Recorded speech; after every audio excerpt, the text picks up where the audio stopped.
ذرا اس مصروف ترین شہر کو دیکھیے، یہ ترکی کا دوسرا سب سے بڑا شہر استنبول ہے، وہی استنبول جو کبھی قسطنطنیہ ہوا کرتا تھا۔ یہ شہر قدیم رومی اور بازنطینی سلطنت کا دارالحکومت بھی رہ چکا ہے۔ کیا آپ جانتے ہیں کہ اس شہر کو فتح کرنے کی کوشش میں کئی جرنیلوں اور بادشاہوں نے قسمت آزمانے کی کوشش کی، یہاں تک کہ طاقتور عثمانی سلطان بایزید یلدرم قسطنطنیہ کو فتح کرنے کے بالکل قریب تھے، لیکن امیر تیمور کے سلطنت عثمانیہ پر اچانک حملے نے انہیں محاصرہ اٹھانے پر مجبور کر دیا۔ لیکن کسے معلوم کہ اس شہر کی فتح اس عثمانی سلطان کے ہاتھوں ہوگی جس کی عمر ابھی بمشکل 20 سال تھی۔ جی ہاں، وہی سلطان کہ جنہیں میں اور آپ سلطان محمد فاتح کے نام سے جانتے ہیں۔ سلطان محمد فاتح اس وقت ایدین شہر میں تھے جب انہیں اپنے والد سلطان مراد کی وفات کی اطلاع ملی۔ وہ فوراً ایک عربی گھوڑے پر سوار ہوئے اور یہ کہتے ہوئے کہ جو لوگ مجھ سے محبت کرتے ہیں وہ میرے ساتھ آئیں، انہوں نے درہ دانیال کو عبور کیا اور ادرنا پہنچے۔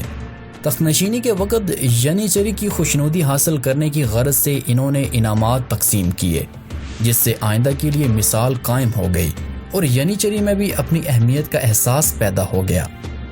سلطنت کو ہاتھ میں لینے کے بعد سلطان محمد فاتح نے یہ سوچ لیا تھا کہ وہ قسطنطنیہ کو فتح کر کے رہیں گے، لیکن انہوں نے پہلے ایشیائے کوچک کی بغاوتوں کو ختم کیا اور امیر کرمانیہ سے صلح کی اور اس کی بیٹی سے نکاح کیا۔ اس کے بعد 3 سال کے لیے ہونیاڈے سے بھی صلح کر لی، جس کی وجہ سے شمالی یورپ کی طرف سے کوئی خطرہ باقی نہ رہا۔ پھر سلطان نے ایک فوج موریا بھیج دی تاکہ شہنشاہ کے بھائی جو وہاں حکومت کرتے تھے قسطنطنیہ کی مدد کرنے سے روک دیے جائیں۔ ان تمام احتیاطی تدابیروں سے فارغ ہو کر سلطان نے آبنائے باسفورس کے یورپی ساحل اور قسطنطنیہ سے تقریباً 5 میل کے فاصلے پر ایک زبردست قلعہ تعمیر کرانا شروع کیا۔ قسطنطین نے اس قلعے کی تعمیر کے خلاف احتجاج کیا، لیکن بے سود۔ قسطنطین سمجھ چکا تھا کہ یہ ساری تیاریاں دراصل قسطنطنیہ پر حملے کے لیے ہو رہی ہیں، چنانچہ یہ قلعہ 856 ہجری بمطابق 1452 عیسوی کے موسم سرما سے پہلے ہی تیار ہو چکا تھا، اور یوں آبنائے باسفورس اب تمام تر ترکوں کے قبضے میں تھا۔ کوئی بحری جہاز بغیر ترکوں کی اجازت کے اسے عبور نہیں کر سکتا تھا۔ اس قلعے کی تعمیر کے بعد سلطان محمد جنگ کی دوسری تیاریوں میں مصروف ہوئے۔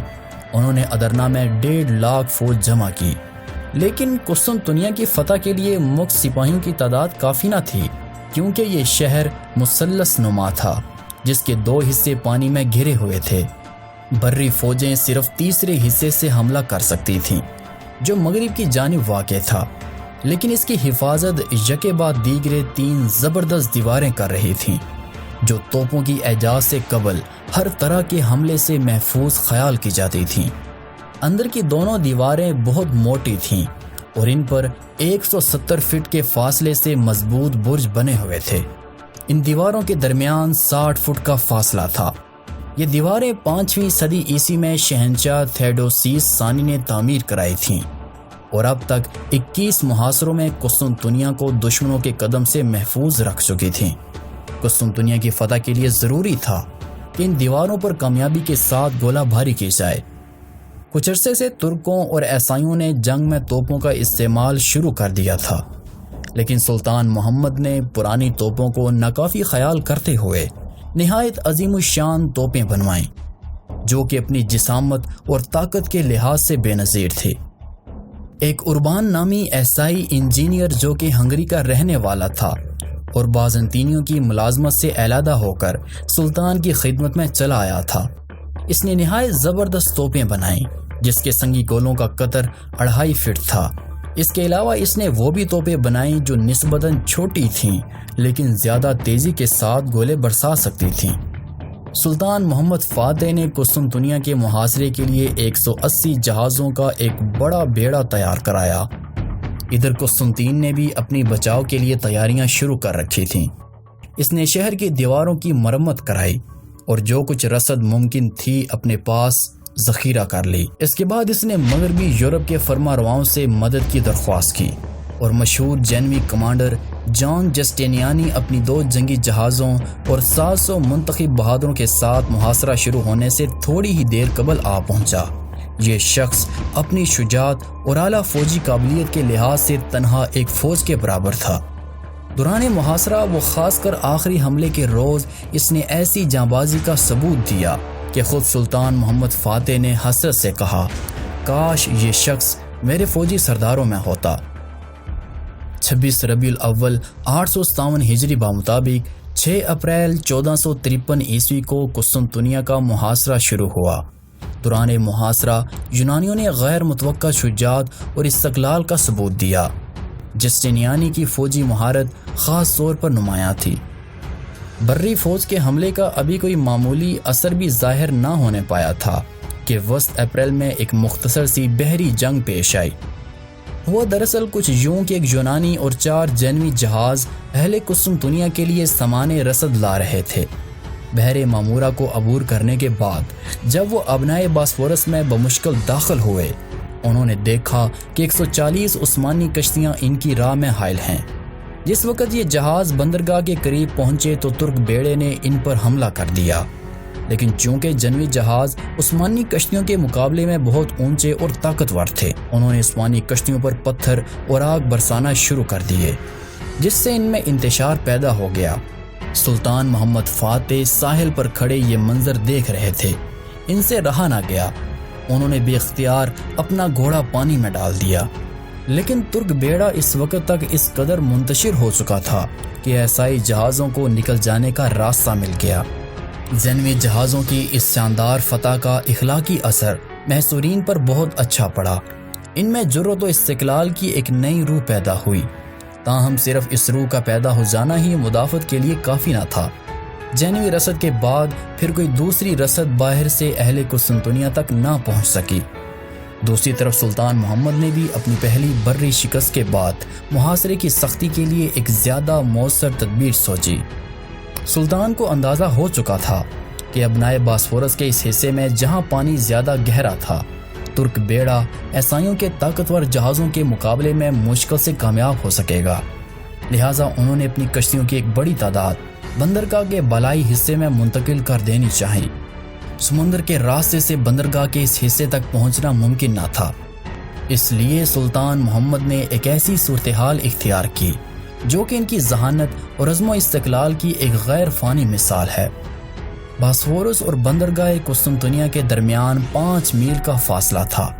انہوں نے اس درمیانی پہاڑی زمین پر لکڑی کے تختوں کی ایک سڑک بنوائی اور ان تختوں کو چربی سے خوب چکنا کروا دیا۔ ایک رات کے اندر 80 کشتیاں بیلوں سے کھنچوا کر بندرگاہ کے اس حصے میں پہنچا دی گئیں۔ قسطنطنیہ کا یہ حصہ اب تک بالکل محفوظ تھا۔ ترک کشتیوں کے پہنچ جانے سے اب یہ بھی حملے کی ضد میں آ گیا اور قسطنطین کو مجبوراً سپاہیوں کا ایک دستہ شہر کے دوسرے حصے سے ہٹا کر اس حصے میں متعین کرنا پڑا۔ اس درمیان میں شہر کی دوسری سمتوں میں برابر حملے ہو رہے تھے، لیکن ان زبردست دیواروں پر جو کہ 1000 سال سے دشمنوں کا مقابلہ کر رہی تھی، ہنوز ان حملوں کا کوئی اثر ظاہر نہ ہوا۔ بالآخر 7 ہفتوں کی متواتر گولہ باری کے بعد دیواروں میں 3 مقامات پر شگاف نمودار ہوئے اور سلطان محمد کو آخری حملے کی کامیابی کا یقین ہوا۔ چنانچہ 15 جمادی الاول 857 ہجری بمطابق 23 مئی 1453 کو سلطان نے قسطنطین کے پاس پیغام بھیجا کہ اگر وہ شہر کو سپرد کر دے تو عوام اور جان و مال کی حفاظت کی جائے گی اور موریہ کی حکومت اسے دے دی جائے گی، لیکن قسطنطین نے اسے منظور نہ کیا۔ اس کے بعد سلطان محمد فاتح نے فوج میں اعلان کر دیا کہ ہم 10 جمادی الاول 29 مئی کو آخری حملہ کریں گے۔ چنانچہ 20 جمادی الاول 857 ہجری بمطابق 1453 عیسوی کی رات اور فریض نماز فجر ادا کرنے کے بعد حملہ شروع ہوا۔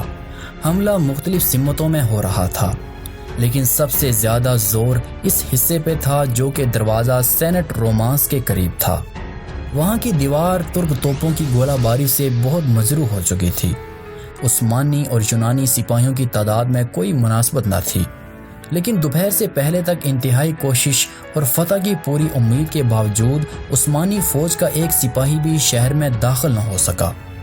قسطنطین اور اس کے ساتھیوں نے اس روز حیرت انگیز شجاعت کا ثبوت دیا، لیکن سلطان محمد بھی عزم و استقلال کا مجسمہ تھے۔ وہ ابتدائی ناکامیوں سے بد دل نہ ہوئے اور اب سلطان خود ینیچری دستوں کے ساتھ آگے بڑھے۔ یونانی اس وقت تک بالکل خستہ حال ہو چکے تھے اور ان میں اب تازہ حملے کی طاقت نہ تھی۔ ایسے نازک موقع میں سلطان محمد اپنی پوری قوت کے ساتھ حملہ کر رہے تھے۔ جسٹینیانی جو کہ اس جنگ میں شریک تھا زخمی ہوا اور زخمی ہونے کے بعد جسٹینیانی شہر کو چھوڑ کر چلا گیا۔ اس کے جاتے ہی عیسائیوں میں کمزوری کے آثار نمایاں ہونے لگے۔ قسطنطین نے خود موقع پر پہنچ کر کمان اپنے ہاتھ میں لی، مگر ینیچری کا حملہ اتنا سخت تھا کہ شہنشاہ اور اس کے بہادر سپاہیوں کی جانبازی زیادہ دیر تک مقابلہ نہ کر سکی۔ خود ینیچری فوج کا سردار آغا حسن اپنے 30 ہمراہیوں کے ساتھ دیوار پر چڑھا۔ اگرچہ حسن اور اس کے 18 ساتھی موقع پر شہید ہو گئے، تاہم باقی کامیاب رہے اور اس کے بعد ہی ترک دستے بھی یکے بعد دیگرے پہنچتے گئے۔ یونانیوں کے لیے اب کوئی امید باقی نہ رہی۔ شہنشاہ قسطنطنیہ نے اپنی پوشاک اتار کر پھینک دی اور ترک فوج کے بڑھتے ہوئے طوفان میں گھس کر ایک جانباز سپاہی کی طرح لڑتا ہوا مارا گیا۔ چند لمحوں کے اندر قسطنطنیہ عثمانیوں کے پے در پے دستوں سے بھر گیا۔ شہر میں داخل ہونے کے بعد عثمانی مال غنیمت سمیٹنے لگے۔ ظہر کے قریب سلطان محمد فاتح اپنے وزراء اور امرائے سلطنت کے ساتھ شہر میں داخل ہوئے۔ سینٹ صوفیہ کے گرجے کے پاس پہنچ کر وہ گھوڑے سے اترے اور اس عالی شان معبد میں داخل ہوئے جس میں 1100 برس سے 3 خداؤں کی پرستش ہو رہی تھی۔ سلطان نے مؤذن کو حکم دیا اور یوں اس چرچ میں اذان دی گئی، اور فتح کے دوسرے روز سلطان محمد نے شہر کا جائزہ لیا۔ جب سلطان نے قسطنطنیہ کے شہنشاہ کے ویران اور اجڑے ہوئے محل کو دیکھا تو ان کی زبان پر فردوسی کا یہ شعر آ گیا: کیسر روم کے محل میں مکڑی نے جالا تان لیا ہے اور گنبد افراسیاب میں الو بول رہے ہیں۔ قسطنطنیہ کی فتح کے بعد سلطان محمد فاتح تقریباً 30 سال زندہ رہے۔ سلطان محمد فاتح کی وفات 1451 عیسوی کو 51 سال کی عمر میں ہوئی۔ سلطان محمد فاتح کی موت سے اہل یورپ کی جان میں جان آئی۔ سلطان محمد فاتح کو قسطنطنیہ میں دفنایا گیا۔